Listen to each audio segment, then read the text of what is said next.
మనం కోటి దీపోత్సవంలో దీపాలను వెలిగిస్తున్నాం. కార్తీక మాసంలో ఒక్క దీపం వెలిగిస్తేనే ఎంతో పుణ్యఫలం కలుగుతుంది. అలాంటిది లక్షలాది దీపాలు, కోటి దీపాలు వెలిగిస్తున్నాము. అదొక అద్భుతమైన దృశ్యం. ఒకవేళ ఈ దీపోత్సవంలో పాల్గొలేకపోయిన వాళ్ళు ఈ దృశ్యాన్ని ఈ సభా ప్రాంగణం నుంచి భక్తి ఎన్టీవీ ద్వారా ప్రత్యక్ష ప్రసారం ద్వారా చూస్తున్నారు.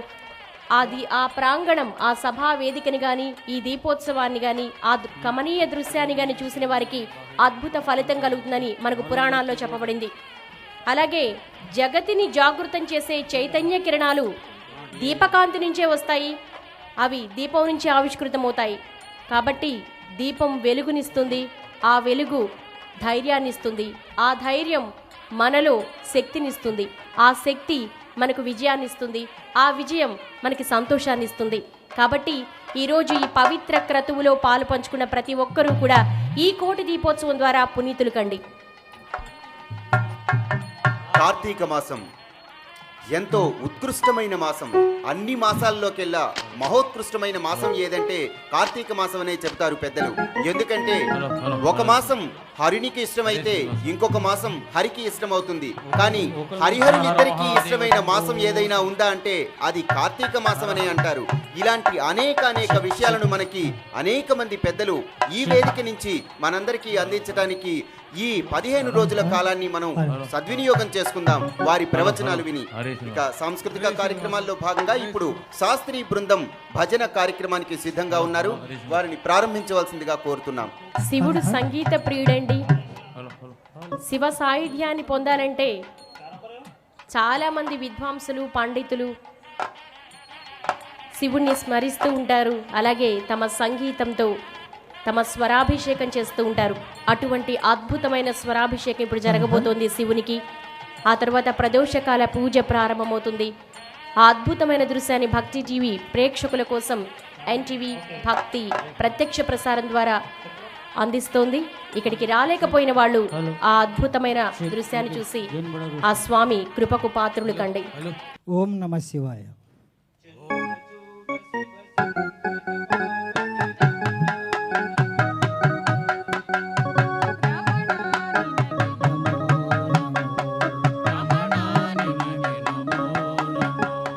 చంద్రచూడ శివ శంకర పార్వతి రమణాని నగి నమో నమో, రమణాని నగి నమో నమో, రమణాని నగి నమో నమో.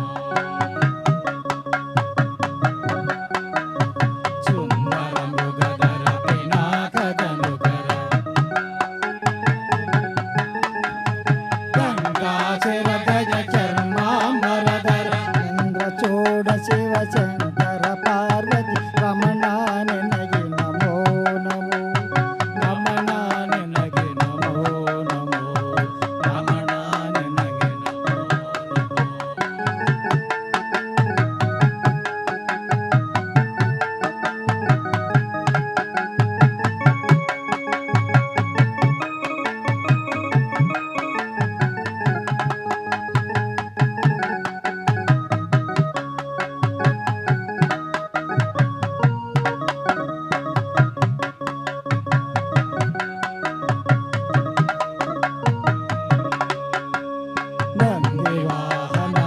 నందివాహనానందగిందము జగతి మెరవు నీవే.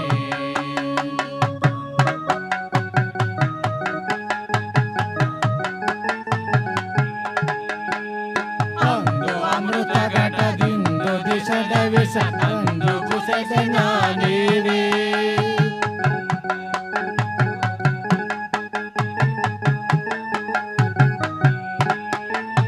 కందర్పణ క్రోధದಿಂದ ಕಣರೆದು ಕೊಂದ ಉಗ್ರನೋ ನೀವೇ.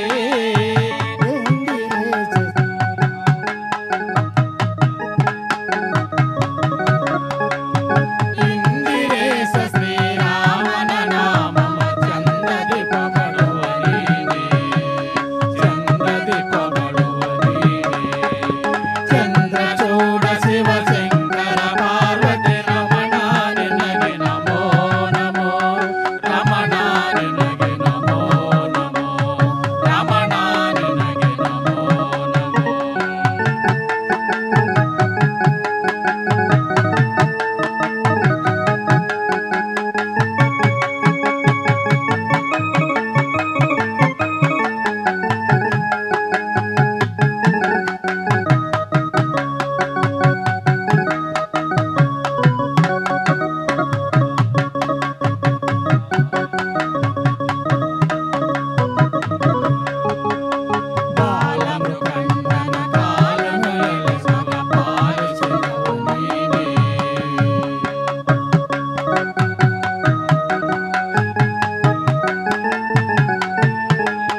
గణపతి మహాదేవ శంభో శంకర.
అద్భుతంగా మనం చూసాము.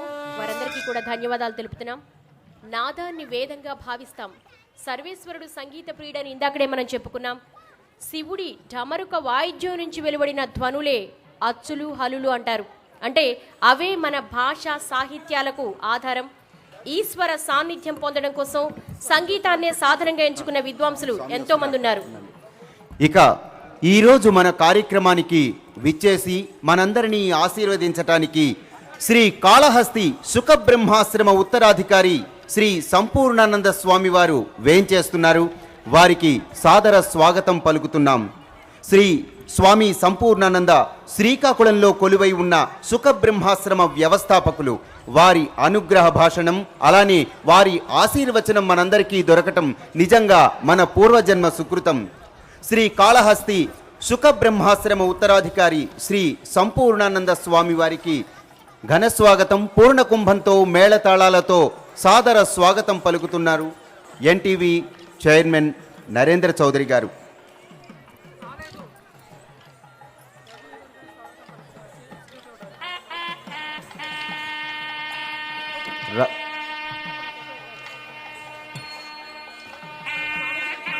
స్వామీజీ శ్రీ కాళహస్తి సుఖబ్రహ్మాశ్రమం ఉత్తరాధికారి శ్రీ సంపూర్ణానంద స్వామివారు.